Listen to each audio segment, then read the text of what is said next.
আল্লাহ কোন পর্বে জিজ্ঞাসা করছিলেন মালাকুল মউত রে যে অপারেশনে কখনো দিলে ব্যথা লাগছে? অপারেশন বোঝেন তো, যে তুমি যে নিয়ে যাও কখনো দিলে ধাক্কা লাগছে? কয় 2 বার লাগছে। কয় কোন 2 বার? কিতাবে লেখা আছে কোন 2 বার? বলছে বন্যা চলতেছিল, প্লাবন চলতেছিল, এক নারী প্রেগনেন্ট অবস্থায় কাঠের উপরে ভাসতেছিল, আর ওইখানেই বাচ্চা প্রসব। ওই মুহূর্তে আপনি বলছিলেন যে বাচ্চা রেখা মাকে নিয়ে আসো। তখন বড় ধাক্কা লাগছে, চতুর্দিকে তো পানি আর পানি, কাঠের উপরে ভাসমান মাকে যদি নিয়ে যাই তো বাচ্চার কি হবে? তখন একটু ধাক্কা লাগছিল। বলে দ্বিতীয় সাদ্দাত যখন জান্নাত কমপ্লিট করলো, কারিগররা যখন বলল যে কমপ্লিট, দেখা শুধু সিগনেচার করে দেন। দেখা কি বাড়ি যখন কেউ বানায় তো বানায় তো রাজমিস্ত্রি, ঠিক না? যখন কমপ্লিট হয়ে যায় তখন মালিককে কি বলে, দেখেন তো ঠিক আছে কিনা, দেখা আমাদেরকে কমপ্লিট বইলা আমাদের বিল পরিশোধ করে দেন, ঠিক না? এই তো বলছে দেখা সিগনেচার করে দেন যে কমপ্লিট। যখন দেখার জন্য দরজায় ঢুকতে ছিল, ডাইন পা হোক আর বাম পা হোক যেটা ঢুকাইতে ছিল, আল্লাহ বলছেন মাটিতে লাগার আগে উঠায় নিয়ে আসবে। মাটিতে লাগার আগে এরকম ঢুকাইতেছে, মাটিতে লাগার আগে উঠায় নিয়ে আসবে। কয় যে ওই দিন বড় ধাক্কা লাগছে, যে বানাইলো জান্নাত, একটু দেখা গেলে কি হইতো, ঠিক না? একটু দেখা গেলে কি হইতো? একটু দেখতেও দিলেন না।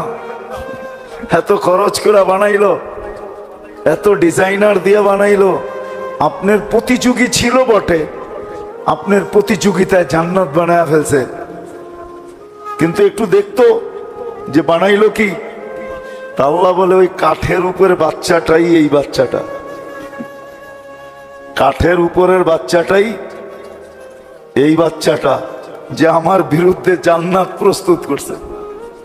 এটা আলাদা আলোচ্য বিষয় চলে যাবে, কিন্তু আমি বুঝাইতে চাইতেছি উঠায় নিয়ে যাবে, পিছনে কি এটাও দেখবে না, সামনে কি এটাও দেখবে না।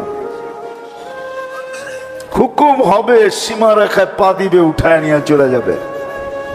কিন্তু সত্য এটাই হলো যে আমাকে মানুষ গড়তে হবে। মানুষ, শুধু মানুষ হিসেবে জন্ম নিলে হবে না। জন্ম দেওয়া, অস্তিত্ব দেওয়া আল্লাহর দায়িত্ব ছিল। আল্লাহ নিজ ইচ্ছায় মানুষ হিসাবে অস্তিত্ব দিয়েছেন, ঠিক না?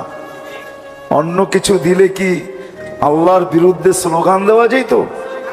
না, অভিযোগ করা যেত? কোনো অভিযোগ না, কোনো স্লোগান না। সদ ইচ্ছায় মানুষ বানাইছেন। মানুষ বানানো দরকার ছিল, সদ ইচ্ছায় বানায় দিছেন। মুসলমানের ঘরে জন্ম দেওয়াই দরকার ছিল, সদ ইচ্ছায় মুসলমানের ঘরে জন্ম দিছেন। সর্বশ্রেষ্ঠ নবীর উম্মত সদ ইচ্ছায় বানায় দিছেন। কিন্তু আমাকে মানুষ হিসাবে করতে হবে।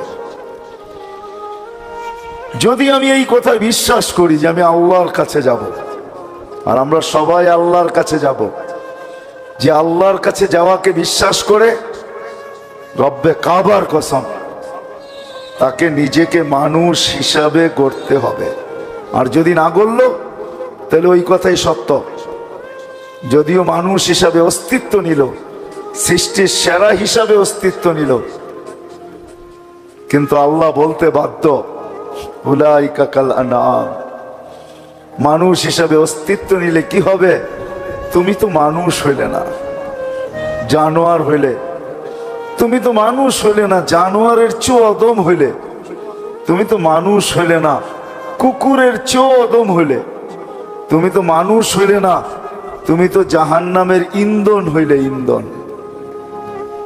সত্য এটাই।